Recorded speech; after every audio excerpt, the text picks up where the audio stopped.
jurusan S1 Keperawatan Universitas Sultan Agung Tirtayasa. Kebetulan saya juga alumni Pondok Pesantren Tulus tahun 2020, angkatan guru ngaji kalian ya, Teh Risma, Teh Mbak sama Teh Ica. Di sini sebelumnya gimana ini kabarnya? Baik. Tanggal pondoknya? Di sini saya minta waktunya sebentar ya. Kita sharing-sharing. Saya akan melaksanakan ya berbagi ilmu lah ya gitu. Sedikit penyuluhan mengenai tata cara mengatasi sakit mah. Ya. Sebelumnya saya mau tanya, mah itu apa sih? Apa? Dia apa? Penyakit. Penyakit, betul, penyakit. Nah, penyakitnya itu dia ditimbulkan sama organ tubuh kan ya? Organ tubuhnya itu namanya apa sih? Lambung. Nah, lambung. Sebelum kita lanjut ke pembahasan apa sih penyebab lambung, nah kita harus tahu dulu tata cara kerja lambung. Ada yang tahu tata cara kerja lambung kayak gimana? Enggak ya. Jadi, nah tata cara kerja lambung itu semua makanan yang kita makan dari mulai mie. Kalian suka makan mie kan ya? Mie, apalagi? Seblak, apalagi? Bakso, ya kayak gitu ya. Emang santri sukanya makan kayak gitu kan ya? Nah, semua makanan yang kita makan itu akan masuk ke dalam lambung. Nah, di dalam lambung itu dia akan dicerna dan diserap oleh enzim yang bernama pepsin dan renin. Nah, dengan juga campuran asam lambung atau yang disebut dengan HCl. Nah, apabila terjadi gangguan, maka mukosa akan rusak dan menimbulkan rasa sakit atau nyeri. Mukosa itu apa? Ada yang tahu?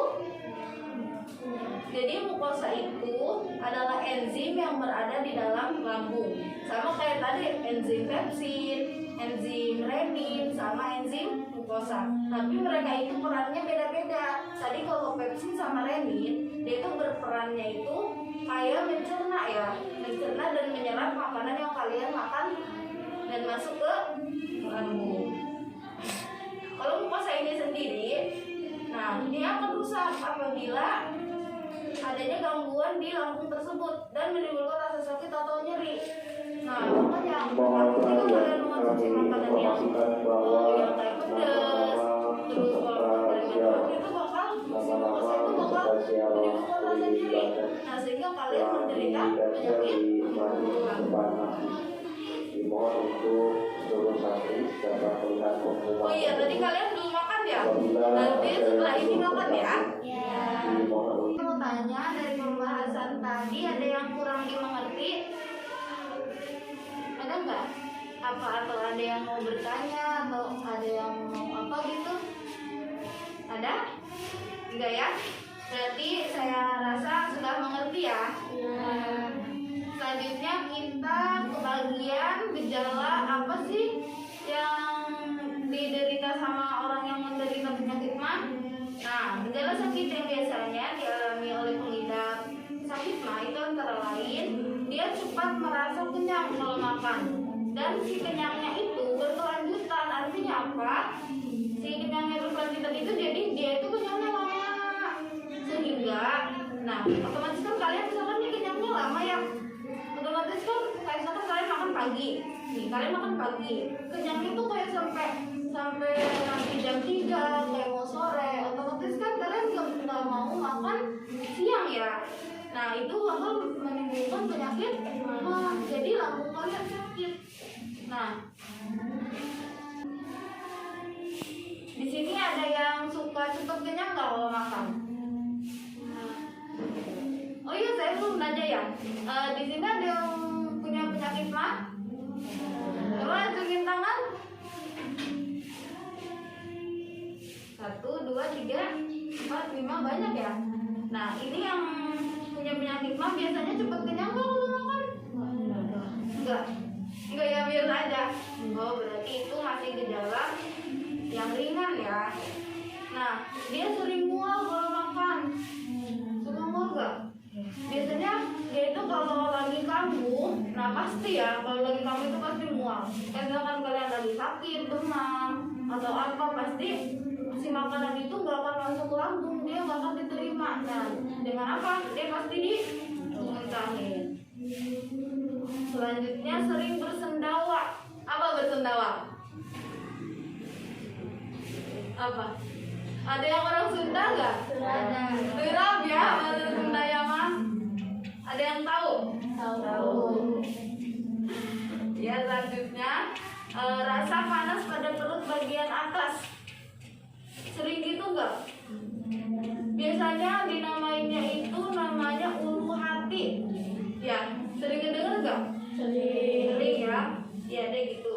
Dan rasa sakit mah yang sering terjadi biasanya ditandai dengan gejala rasa panas di dalam dada akibat naiknya asam lambung ke bagian kerongkongan. Stres pun membawa dampak menjadi lebih negatif bagi pengidap sakit mah. Nah, menurut kalian ya, penyebab sakit mah itu apa aja sih? Apa aja? Makan tidak teratur, terus makan yang pedas-pedas, terus kecapean, terus banyak ya. Nah, yang adik-adik sebutkan tadi itu benar. Kalau makan tidak teratur, kecapean, terus makan pedas-pedas, nah itu emang benar. Tapi ini perlu digarisbawahi yang penyebab utama banget, yang paling utama kalian menderita penyakit mah itu karena stres, karena pikiran. Jadi ada banyak masalah sehingga kalian depresi. Nah, dari situ dia akan apa ya, kayak dia tuh bakal cepat kena serangan mah itu. Apalagi kalian kan di pesantren ya, suka mikirin hafalan, apalagi belum teman, bener gak? Iya. Kan kalau temen ya kalian kan suka kepikiran, nangis ya kan, apalagi kalau orang tua, ya enggak? Iya. Apalagi kalian anak baru, pasti sering nangis ya? Iya.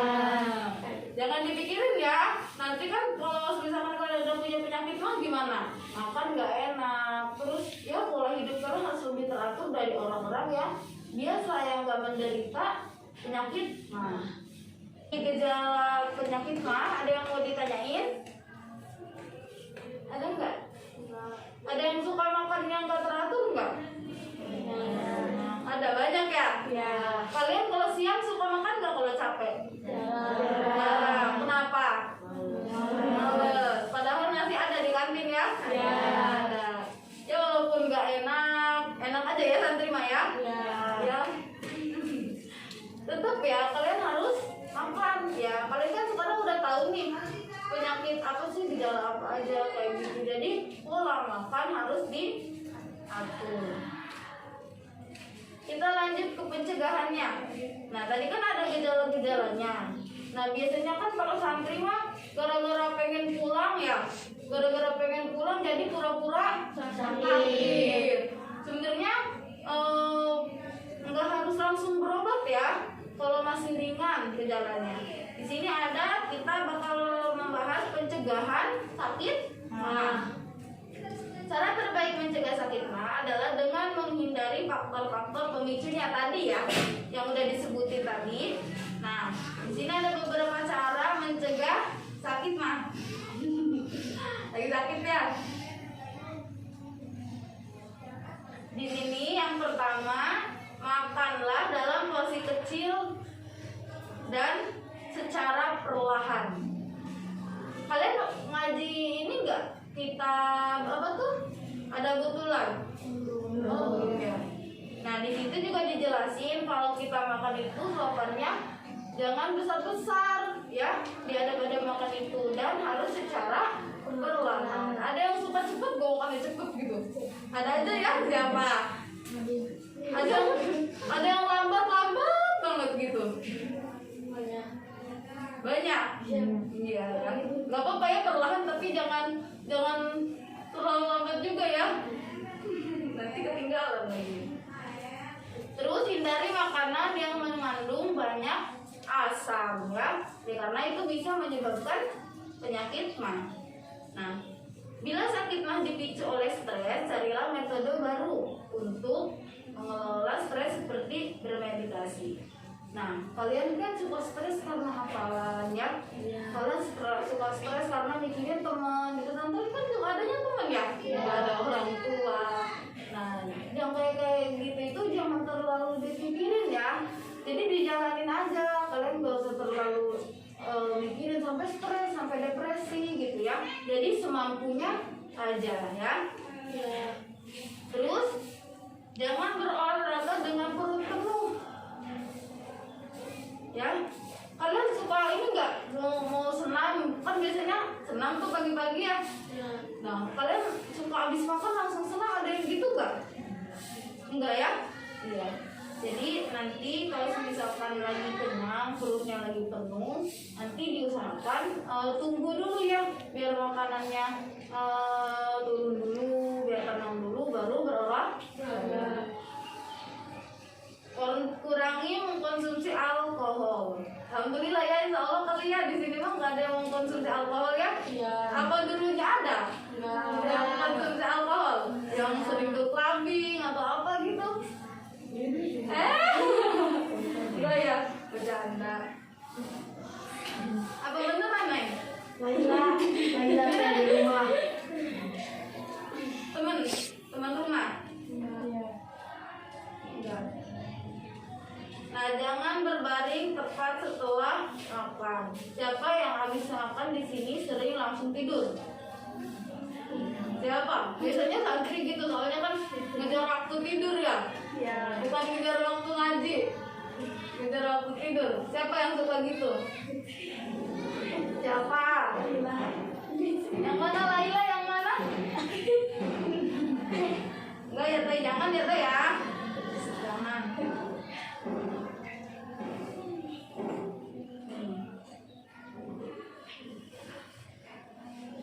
Ada yang mau ditanyain dari pencegahan sakit mah? Ada yang mau dicurhatin gitu? Takut gak ada yang depresi? Pikiran apa kenapa diputusin sama pacarnya? Siapa? Kan segini ya, apa namanya? Kalian masuk pondok kan pacarnya ditinggalin, terus kalian stres di sini gitu. Terus pura-pura sakit, ada yang gitu gak? Nah, oke, kita lanjut. Terus selanjutnya kita lanjut. Tadi kan udah pencegahan ya. Kalau emang kalian udah melakukan pencegahan tapi si rasa sakitnya belum reda juga dan ya semakin nyeri gitu, kita bisa melakukan pengobatan ya. Dan pengobatan untuk sakit mah itu tergantung pada penyebab dan gejalanya. Jadi kan di gejalanya itu ada yang gejala ringan, ada yang udah parah ya. Biasanya kalau yang udah parah itu dia kayak sampai nggak bisa berdiri, dia sampai nggak bisa jalan, ada yang gitu nggak? Kalau saya dulu di sini banyak yang kayak gitu, harus digotong, jadi kepegang pun dia sakit, soalnya udah parah banget ya. Nah, kalau gejala sakit mah yang ringan itu dia bisa diobati ya, bisa diobati hanya dengan melakukan perubahan pola gaya hidup. Nah, pola gaya hidup ada yang tahu nggak yang kayak gimana? Makan teratur. Iya, itu salah satunya. Ada lagi? Nah, di sini saya akan jelasin. Nah, gimana sih cara bergaya hidup untuk mengatasi sakit mah yang ringan? Nah, yang pertama kurangi makanan berlemak dan pedas. Siapa nih yang suka makan berlemak dan pedas? Saya tahu ya kalian santri pasti kalian tuh lebih suka makan mie, ya kan? Ada yang nggak suka makan mie? Semua suka ya. Nah, apalagi kalian sahur, pasti sahur pakai apa? Mie ya. Aduh. Nah, nanti dikurangin ya, selagi masih ada nasi, sahurnya pakai nasi ya. Terus kurangi mengkonsumsi minuman beralkohol dan berkafein ya. Oh iya, jangan terlalu juga sering kayak minum kopi, ya, boleh memang, tapi kurang baik juga kalau terlalu sering dan terlalu banyak ya. Tidur setidaknya selama 7 jam setiap malam. Kalian tidur jam berapa? 10 bangun 10 11 ya. Apalagi kakak-kakak tingkat kalian kan biasanya ada yang tidur jam 1 ya, jam 2, jam 12 kan. Itu kalian itu dibanguninnya jam berapa? Jam 3 ya biasanya awalnya ya. Lebih awal jam 3. Nah, kalau lebih awal kalian kan dibangun jam 3. Kalian tidur jam 10. Nanti kita hitung bareng-bareng ya. 11, 12, 1, 2, 3. Berarti kalian cuma tidur 5 jam. Siangnya tidur gak? Tidur. Ada yang tidur, ya, ada yang nyuci, ya, ada yang ngafal. Nah, nggak apa-apa, yang penting teratur ya. Diusahakan ya kalau bisa ya tidurnya 7 jam ya. Nah, berolahraga secara teratur dan berhenti merokok. Kalian kalau olahraga suka teratur gak sih? Paling kalau di pesantren seminggu sekali ya. Jadi kan kalau kita juga di pesantren kan paling cuma seminggu sekali kan. Bukan yang gak mau karena memang jadwalnya cuma seminggu sekali ya. Nah, di sini kalian lebih baik kalian tuh kayak punya apa ya? Kalian tuh kayak aku tuh harus olahraga setiap hari secara teratur biar tubuh kita sehat. Nah, kalian kayak loncat-loncat, lari kan turun ke Lebak ya, balik lagi ke asrama itu juga olahraga ya. Nah, jadi biasanya kalau saya dulu ya, kalau setelah mandi itu biasanya loncat-loncat sampai biasanya 50 kali ya. Kalau kalian kayak gimana? Jadi kalian tuh kayak punya progres sendiri gitu. Aku tuh setiap hari harus loncat gitu, harus loncat atau harus lari atau gimana? Ada yang gitu nggak? Nggak ada. Nanti harus dibikin progres sendiri ya. Ya kalian tuh olahraganya setiap hari yang harus dilakuin itu apa ya? Biar tubuh kalian juga sehat. Terus itu kan tadi ya, itu kan cara mengobati atau pencegahan yang ringan. Ada yang tahu kalau udah sakit mah parah itu harus siap pengobatannya itu kayak gimana? Diobati sendiri atau pergi ke dokter atau gimana? Ada yang tahu? Untuk penyakit mah atau gejala mah yang udah parah itu dianjurkan kita melakukan pengobatan ya, pengobatan ke dokter. Nah, di situ kan bakal diperiksa dan pasti bakal dikasih resep dokter. Nah, dan resepnya itu harus diminum secara teratur biar mahnya cepat sembuh. Pengobatan yang bisa dilakukan ya, ada yang mau ditanyain? Kak, izin bertanya. Iya, silakan. Perkenalkan, nama saya Imas Arya dari kelas 1 Madrasah Sanawiyah. Saya ingin bertanya, pola makan yang tidak teratur itu seperti apa, Kak? Baik, terima kasih ya. Saya akan sedikit menjelaskan. Pola makan yang tidak teratur itu seperti yang udah dijelasin tadi ya. Jadi ya memang dari gejala kayak dari gejala tadi kan dia si penderita penyakit mah itu dia bakal cepat lebih kenyang. Nah, bakal cepat lebih kenyang berarti otomatis kan makannya sedikit ya. Nah, dan si kenyangnya itu tapi lama ya. Jadi menyebabkan ke jadwal makan selanjutnya itu dia nggak mau. Nah, dari situ dia akan menyebabkan pola makan yang tidak teratur. Kayak kalian jarang makan siang karena males, karena capek. Nah, harusnya itu dipaksain aja ya. Walau sedikit tapi harus makan. Paham, Dek? Paham nggak yang lainnya? Ada yang mau ditanyain lagi? Nggak ada ya? Oke, saya akan ini adik-adik belum pada makan ya? Ya. Tapi masih semangat ya? Asik. Gimana kabar lambungnya? Alhamdulillah, luar biasa sukses kuliah. Allah Akbar. Jaga pintar, kamar kotor. Kalian juga kan harus makan ya. Saya bakal cepet kasih lihat kalian video. Di sini ada mekanisme cara kerja lambung. Jadi perjalanan makanan ke dalam Tubuh. Bisa maju yang di belakang. Nih, kelihatan nggak? Ada kan? Oke ya.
Di depanku, ini adalah proses yang disebut Jadi dia lewat diastasis, esophagus ya. dan itulah yang menggerakkanku melalui sistem pencernaan. Hei, benda kecil apa? 3 hari ya biasanya. Itu pasti Lama ya. itu tidak terlalu. Jadi jangan sering-sering makan bakteri mie. yang mungkin perlu dilepaskan ke usus. Itu juga punya beberapa jaringan yang berguna untuk sistem kekebalan tubuh. Tapi sebagian besar itu adalah benda kecil yang tidak berguna. Jadi orang masih bisa hidup tanpanya.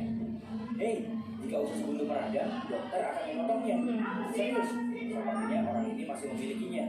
Baguslah.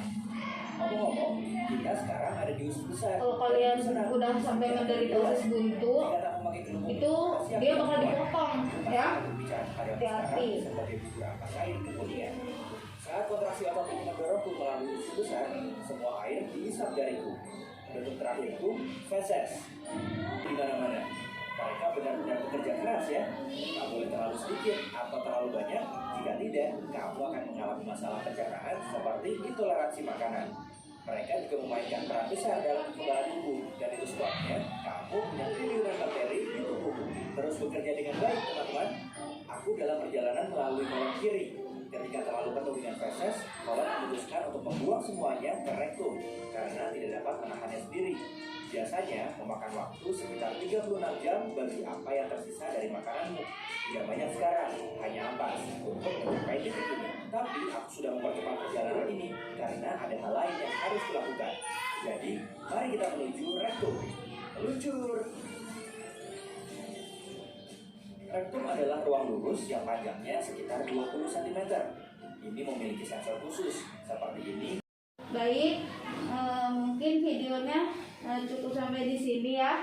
Kalian udah ngerti kan ya perjalanannya gimana? Ada bakteri, ada macam-macam ya. Usus juga ukurannya lumayan panjang ya. Dan ya kalian semoga ya setelah penyuluhan ini kalian kan udah tahu apa gejalanya, cara mengobatinya, cara mengatasinya. Semoga kalian bisa lebih mengatur pola hidup pola hidup yang lebih sehat ya. Dan kalian bisa menjaga makanan, pokoknya dapat mengatur waktu. Ketika kalian yang mungkin gejalanya kambuh, kalian bisa atasi sendiri ya. Mungkin itu aja ya. Kurang dan lebihnya mohon maaf. Wabillahi taufiq wal hidayah. Wassalamualaikum warahmatullahi wabarakatuh. Waalaikumsalam warahmatullahi wabarakatuh.